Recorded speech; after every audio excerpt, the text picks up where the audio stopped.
Salam l'équipe, salam la team des Z, j'espère que vous allez bien. Aujourd'hui ont lieu le tirage au sort des groupes qualificatifs à la CAN 2025 qui se jouera au Maroc en janvier 2026. Comme vous savez, elle a été reportée à cette date 6 mois avant la Coupe du Monde, ce qui est déjà très compliqué. Pour ma part, je n'en avais pas parlé, je le ferai peut-être, mais je trouve ça très compliqué. Bon, on va parler de cette CAN qui arrive. On va parler surtout du groupe dans lequel on est tombé. On va voir qu'il y a une belle petite revanche à l'affiche et on donnera notre avis sur tout ça, ces qualifications. On va voir quand les matchs vont se jouer à peu près. Alors j'ai pas suivi tout, mais on va voir tout ça et on va essayer de voir où on se situe et comment on peut préparer cette CAN 2025 au mieux. Est-ce qu'elle s'annonce positive, négative, etc. Bon. Une fois que ça s'est dit, on démarre. N'hésitez pas à me donner votre avis à la fin de la vidéo. Me dire déjà qu'est-ce que vous pensez du groupe. Est-ce que vous nous voyez arriver premier? Est-ce que vous nous voyez arriver deuxième? Et si on n'arrive pas ni premier ni deuxième, vous connaissez la suite. Donc, c'est même plus besoin de parler de football parce que là, à ce niveau-là, c'est que vraiment, l'équipe d'Algérie n'est plus. Mais bon, quoi qu'il arrive, on va suivre ça, on va soutenir et on sera toujours derrière la sélection, quoi qu'il arrive. Donc bon, déjà, on va parler justement de cette CAN 2025 qui arrive de manière très brève. Elle se jouera en janvier 2026, 6 mois avant la Coupe du Monde. Et là, il faut déjà se poser tout de suite la question, est-ce que nos joueurs seront performants ou pas? Est-ce qu'ils seront frais ou pas? Et est-ce que leur faire jouer une CAN 6 mois avant la Coupe du Monde, c'est pas déjà les mettre en difficulté? Et ça, c'est pour tout le continent africain. Encore une fois, la FIFA ne nous a pas respecté, n'a pas respecté le Maroc, n'a pas respecté tous les pays africains, parce que forcément, on va être amoindri, je pense, pour la Coupe du Monde. Mais bon, ça, c'est un autre sujet qu'on devra traiter en temps et en heure. Mis à part ça, cette CAN 2025 au Maroc, je pense que elle va, elle risque peut-être d'être reportée après la Coupe du Monde. Moi, je vous l'avais déjà dit qu'on savait déjà qu'elle allait se jouer en janvier. C'était quasi sûr. Impossible que ça rivalise avec la Coupe du Monde des clubs, etc. Vous savez, le Real, tout ça. Il y a trop d'argent en jeu. Mais je me dis que si le Maroc n'est pas prêt, parce qu'actuellement, ils ne sont pas prêts au niveau des stades, il se peut qu'elle soit reportée après la Coupe du Monde 2026. Bon, ça, c'est un autre sujet. On verra en temps et en heure. Une fois que ça c'est dit, on rentre au niveau des groupes. Algérie, Guinée équatoriale, Togo, Libéria. Là, tout de suite, on sait ce qui se passe. On sait que la Guinée équatoriale qui nous a stoppé lors de la CAN 2021-2022 au Cameroun, qui a stoppé notre record d'invincibilité, qui a mis en mal l'Algérie concrètement, c'est-à-dire sur le résultat lors du passage de Belmadi en sélection, lors de cette longue série, c'est vraiment un marqueur. Pour nous, c'est un marqueur. Il faut savoir aussi que la Guinée équatoriale performe mieux que nous en Afrique depuis 2, 3 ans. Ils ont fait une CAN qui est plus que correcte.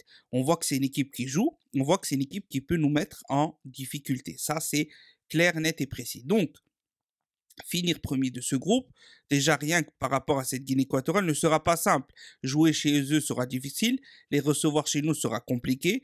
Et déjà rien que là, moi je vous dis, on n'est pas sûr de finir premier, surtout avec l'état actuel de la sélection. Avec Petkovic, vous savez ce que j'en pense. Avec tout ce qui se passe en ce moment autour de la fédération, pour moi, il y a une grande instabilité. Parce qu'on le voit encore avec l'épisode là de Zetchi, Amara et Zefizev qui sont convoqués au tribunal. Et même si c'est reporté, concrètement, on n'est pas au top du top niveau fédération, niveau coach, niveau équipe. Il y a eu des petites tensions avec Brahimi, etc. Bon, bref. Actuellement, je vous dis la vérité, je ne sais pas où situer. Pour moi, on peut finir deuxième, on peut finir premier, mais à l'heure actuelle, je vous dis, il n'y a rien de certain. Ensuite, le Togo, le Libéria, ce qu'il va falloir se méfier, c'est à l'extérieur. Et comme vous voyez, ça peut être un groupe qui, à l'époque, on aurait dit, ouais, c'est simple, c'est facile, c'est bon.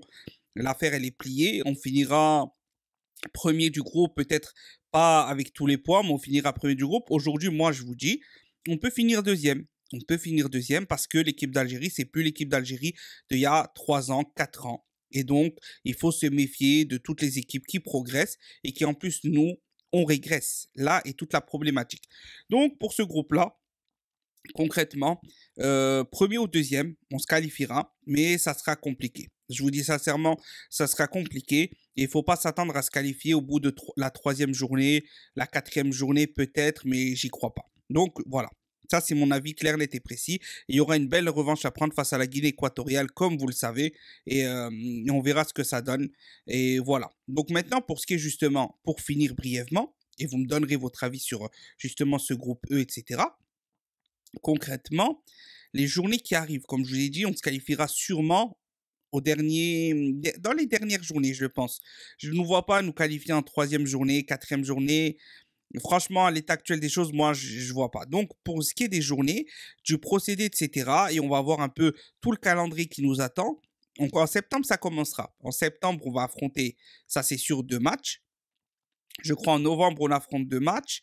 Non, octobre. Octobre, on affronte 2 matchs. Je sais plus trop. En tout cas, je sais qu'il y a 4 journées, ça c'est sûr et certain. Avant 2025, ça c'est sûr, parce que normalement, le calendrier, c'était basé sur l'été 2025. Donc normalement, ouais, mars, mais vu qu'il y a les qualifs Coupe du Monde, donc non, normalement, je pense qu'on va jouer nos 4 journées, voire nos 6 journées avant mars.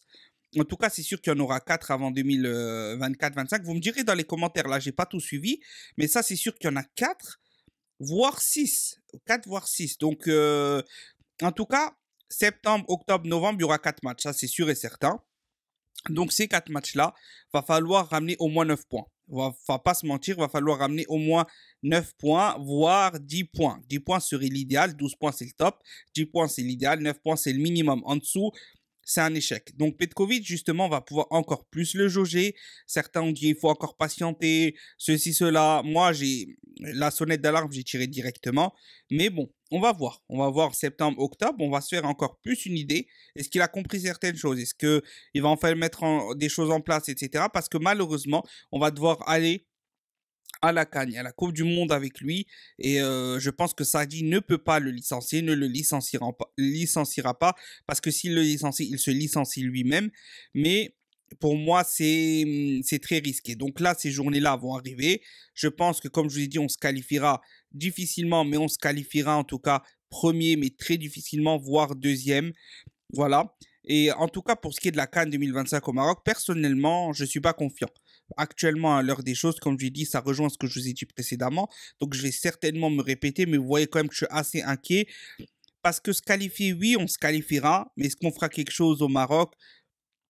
Sincèrement, à l'état actuel des choses, comme je le dis, je le répète, j'y crois pas. J'y crois pas. J'y crois pas pour la Coupe du Monde, on se qualifiera, mais on ne fera rien. À moins qu'il y ait une vraie remise en question, un travail qui est mis en place plus, euh, comment dire, plus convaincant.